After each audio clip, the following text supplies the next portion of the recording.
जहाँ तक मैं समझता हूँ कि हमारी जो तैयारी है वो सुदृढ़ है और अचीवेबल है। अच्छा, होली से पहले संभावना, चलिए अचीवेबल है, लेकिन परिस्थितियों और उन समय की स्थितियों के हिसाब से उसमें क्या होगा, क्योंकि कई चीज़ हो जाती हैं। अब जैसे हम लोग भी तो जैसे सोचे थे नहीं कि आपका री एग्ज़ाम कराने की जरूरत पड़े, सही बात है।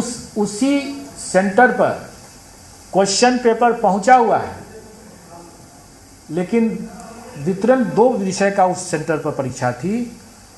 उस सेंटर सुपरिटेंडेंट की गलती से उसने प्रथम विषय की ही परीक्षा जो है वो दूसरे को भी बांट दिया। जैसे हिंदी और मैथ्स था ना, एक ही सेंटर पर हिंदी और मैथ्स था, उसने मैथ्स के कैंडिडेट को भी हिंदी का ही प्रश्न पत्र बांट करके बैठ गया कि अब शुरू के जो प्रश्न जो थे, जो कि भाषा के और जनरल स्टडीज़ के, ये तो कॉमन थे। अब कैंडिडेट ने जब 70 क्वेश्चन करने के बाद जब देखा तो उसको पाया कि उसका तो हिंदी का प्रश्न पड़ा है, उसको मैथ्स की जगह पर हिंदी का, जबकि सेंटर सुपरिटेंडेंट चाहता तो वो उसको मैथ्स वाला निकाल के दे सकता था, क्योंकि उसके पास था। नहीं किया। सब कुछ ठीक होने के बावजूद भी सेंटर सुपरिटेंडेंट के स्तर से बढ़ती गई गलती के कारण से हमको पूरा परीक्षा करना पड़ा, क्योंकि अब तो वो करना है। क्योंकि हम लोग ऐसी इवेंचुअलिटी के लिए तैयार रहते थे, हमारा एक सेट स्टैंड बाई सेट तैयार था। कोई नहीं सर, व्यवस्था बना दी है, इसलिए मैं कह रहा हूँ कि सॉफ्टवेयर हमारा तैयार है, सूची हमारी तैयार है, सप्लीमेंट्री रिजल्ट आना नहीं है, इसलिए मेन रिजल्ट ही खाली पर फोकस करना है। मेन रिजल्ट पर फोकस करके, जैसे हम लोग ने बताया कि 7 दिन के अंदर में दे दिए हम लोग एग्ज़ाम ख़त्म होने के बाद। हम लोग इसमें भी जिसे 7 से 17 हमारा एग्ज़ाम ख़त्म हो जाएगा, और हम लोग अनदर 7 डेज में दे सकते हैं, दे सकते हैं। सर आपको कितने रिजल्ट बनाने हैं? पिछले बार 90 रिजल्ट की बात करें, इस बार कितनी? तो एक विभाग को घट गया था। हाँ, इस बार घट जाएगा। शायद 23 या 24 मामले थे जो कि ईबीसी बीसी वेलफेयर के थे। अभी आप लोगों ने सप्लीमेंट्री में भी देखा होगा, कुछ नहीं निकाल, हमें एक भी सप्लीमेंट्री निकालना है, एक कैंडिडेट को भी सेलेक्ट करते हैं तो हमें सभी रिजल्ट को बनाना होता है। तो सर शुरू से करना पड़ता है, ऑब्वियसली सभी करना निकले सर। भाई ये सर ओके, आपने बहुत बहुत इतिहास धन्यवाद बनाया सर। तो हम लोग के लिए आखिरी इंटरव्यू होगा सर यूपीएससी में सर। आखिरी का सर, फिर अगले में यूपीएससी में फिर हाँ सर के साथ नहीं। आ जाइए, देखिए आप छोटा सा। तो अतुल प्रसाद प्रेस कॉन्फ्रेंस करके बीपीएससी के चेयरमैन यहां पर साफ तौर पर टीआरई 3 की घोषणा करते हुए उन्होंने साफ कर दिया है कि 7 से 17 मार्च के बीच, हालांकि तय तिथि नहीं है, इलेक्शन की वजह से बदलाव हो सकता है, लेकिन ये अनुमानित तारीख है। 7 से 17 मार्च के बीच टीआरई 3 की परीक्षा हो सकती है। वक्त एक ब्रेक का है और रुकेंगे एक छोटे से ब्रेक के लिए।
झारखंड विधानसभा के विशेष सत्र का आज दूसरा दिन है। दूसरे दिन की कार्यवाही के दौरान राज्यपाल के अभिभाषण पर चर्चा हो रही है। इसके बाद धन्यवाद प्रस्ताव रखा जाएगा। सत्र की कार्यवाही के पहले दिन यानी कि सोमवार को राज्यपाल का अभिभाषण हुआ था। अभिभाषण के बाद चंपई सोरेन ने फ्लोर टेस्ट में बहुमत साबित किया था।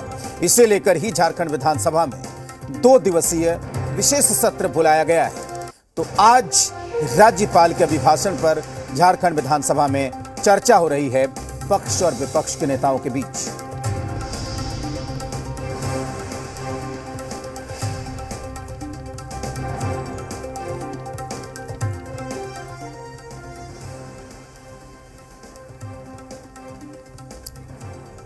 और खबर मिल रही है कि जल्द ही चंपई सोरेन मंत्रिमंडल का विस्तार होगा। इस पर मंत्री सत्यानंद भोक्ता का यह कहना है कि किसे कौन सा विभाग मिलता है पता चल जाएगा। वहीं कांग्रेस विधायक दीपिका पांडे का कहना है कि मंत्रिमंडल का विस्तार मुख्यमंत्री का विशेष अधिकार है। इस पर जेएमएम विधायक सुदिव्य कुमार सोनू का कहना है कि सरकार ने बहुमत हासिल कर लिया है और मुख्यमंत्री का यह विशेष अधिकार होगा कि कौन मंत्रिमंडल में है या नहीं। कांग्रेस विधायक शिल्पी नेहा तिर्की ने कहा कि मंत्रिमंडल विस्तार इतना आसान नहीं, लेकिन बिना किसी परेशानी के मंत्रिमंडल का विस्तार होगा। वहीं विधायक रामेश्वर उरांव ने कहा कि अपने मंत्रिमंडल के कार्य में बेहतर काम किया है, आगे हर जिम्मेदारी स्वीकार रहेगी। वहीं स्टीफन मरांडी अपने वरिष्ठ होने का हवाला दे रहे हैं, यानी कि हेमंत सोरेन के बाद अब चंपई सोरेन की सरकार हेमंत सोरेन की सरकार जैसी ही होगी, वही चेहरे होंगे मंत्री के रूप में या फिर कुछ नए चेहरे इसमें देखने को मिल सकते हैं।